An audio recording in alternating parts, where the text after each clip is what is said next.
రవి చంచలమ్మ దగ్గరికి వచ్చి, "అవును పెద్దమ్మ ఇదంతా చేసింది నేనే. ఇయన్నీ అడ్డు పెట్టుకొని చేసింది ఇదంతా నేనే" అని చెప్పేసైతే అంటూ ఉంటాడు. ఆ మాటలు వినగానే అక్కడ ఉన్న చంచలమ్మకి చాలా కోపం వచ్చేసి, రవి చెంప మీద చాలా గట్టిగా కొడుతూ ఉంటుంది. ఇంతలో అక్కడ ఉన్న రవి మాత్రం, "పెద్దమ్మ ఇదంతా ఎందుకు చేశానో తెలుసా?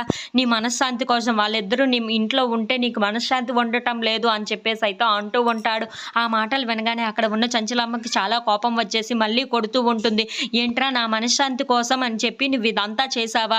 ఒక నిర్దోషి మీద ఒక నేరాన్ని మోపి నన్ను తప్పుడు నిర్ణయం తీసుకునేలా చేశావు కదరా! ఇప్పుడు నన్ను ఎంత అవమానించావో తెలుసా నువ్వు" అని చెప్పేసైతే అంటూ ఉంటుంది. ఇంతలో అక్కడ ఉన్న రవి మాత్రం, "పెద్దమ్మ ఇదంతా నీకోసమే చేశాను. నువ్వు మనశ్శాంతిగా వాళ్ళందరికీ దూరంగా ఉండాలని ఇందుకే ఇలా చేశాను" అని చెప్పేసైతే అంటూ ఉంటాడు. ఇంతలో అక్కడ ఉన్న చంచలమ్మ మాత్రం, "నా కోసం చేయడం ఏంట్రా? ఇప్పుడు నేను ఇలాంటి తప్పుడు నిర్ణయం తీసుకున్నాను అంటే నాకు ఎంత బాధగా ఉందో తెలుసా? ఇప్పుడు రచ్చబండ దగ్గరికి వెళ్లి ఎలాంటి నిర్ణయం తీసుకోవాలిరా? ఇలాంటి నిర్ణయం నేను ఎప్పుడూ తీసుకోలేదు.